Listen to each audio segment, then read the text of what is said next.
Per què cooperativa? Quan es tracta de projectes en què es vol posar per endavant o hi ha molt clara la primacia de les persones enfront del capital.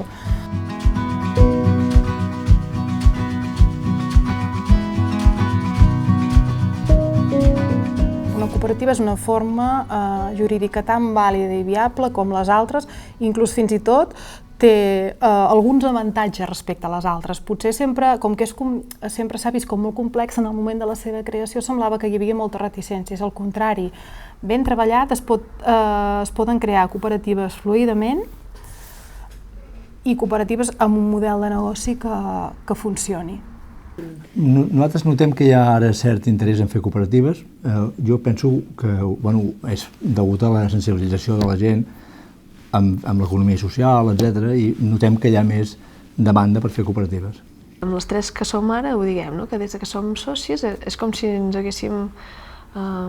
No sé si quan et cases passa el mateix o passa el contrari, però a nosaltres ens ha fet com solidificar o consolidar el projecte i sentir-nos més segures, com si que no estem soles, que estem...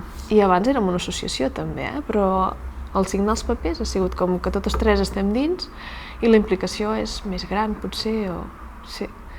Que lluny de que una persona és el que té la idea, el poder o el control, o dues persones i s'associen amb d'altres que estan subordinades o en un esglaó per sota, no. Gent que realment diu no, el projecte és de 3, de 4 o de 5, però tots volem anar molt a la part, d'igual a igual. Llavors sí que és molt recomanable, almenys, valorar-ho. I sobretot, cooperativa, quan el creixement també es planteja en aquests termes. És a dir, si demà entra una altra persona, ens agradaria que formés part del grup en les mateixes condicions. És a dir, no volem ser els fundadors, diguem-ne, i tenir més treballadors quan creixem, sinó ser els fundadors i poder incorporar gent al projecte i que s'involucrin completament. Què faria falta?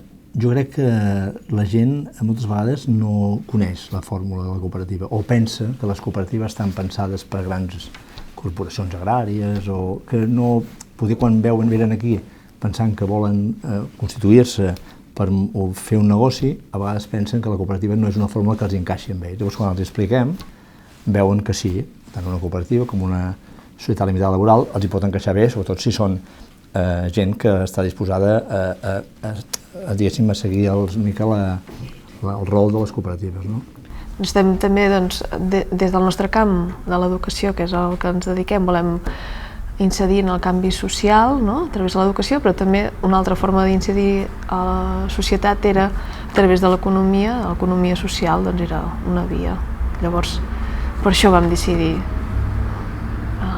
ser cooperativa.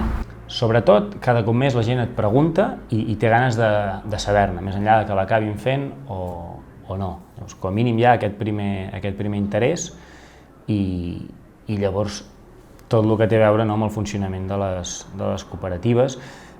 Suposo que lligat també a que fa 10 anys hem tingut una crisi molt gran, cada cop més sembla que l'estat del benestar, el paraigües que tenia és més reduït, llavors la gent comença a pensar altres fórmules i fugir una mica de les fórmules més clàssiques i més de tipus capitalista, en què l'aportació de capital era el més important i ara es pregunten, ostres, què és la cooperativa, què és l'organització horitzontal, la igualtat entre socis, tot això cada cop més té interès, igual que l'economia del bé comú i tota una sèrie de coses que van lligades en el context general que veiem a fora, llavors crec que això ja està molt relacionat. Precisament el fet que en les cooperatives les persones siguin alhora treballadores i sòcies fa que siguin molt flexibles, molt més resilients. Participem molt en conflictes societaris, diria que amb les cooperatives no n'hi ha. Em semblaria que n'hi ha d'haver més, perquè al final són treballadors que s'han ajuntat i en veritat no, n'hi ha molt més amb les societats mercantils que amb les cooperatives. Aquesta és la nostra experiència. Hi ha una normativa prou concreta i simplement que ho hem de respectar. Hi ha uns topalls en el sou que poden cobrar les persones que hi treballen, hi ha una sèrie d'elements a tenir en compte que simplement expliquem i que en la majoria dels casos no són impediment per fer la cooperativa, però s'han de tenir clar perquè al final la nostra feina és assessorar. Crec que és el principal punt, que siguin més habituals i la gent hi perdi la por, i després des de la Generalitat o des de l'administració, tot el que sigui, evidentment, simplificar tràmits, agilitzar-los. O sigui, des que treballem colze a colze amb els gestors, ens hem derivat mútuament persones. Hi ha formacions en què venen els gestors i alhora els clients d'aquests gestors.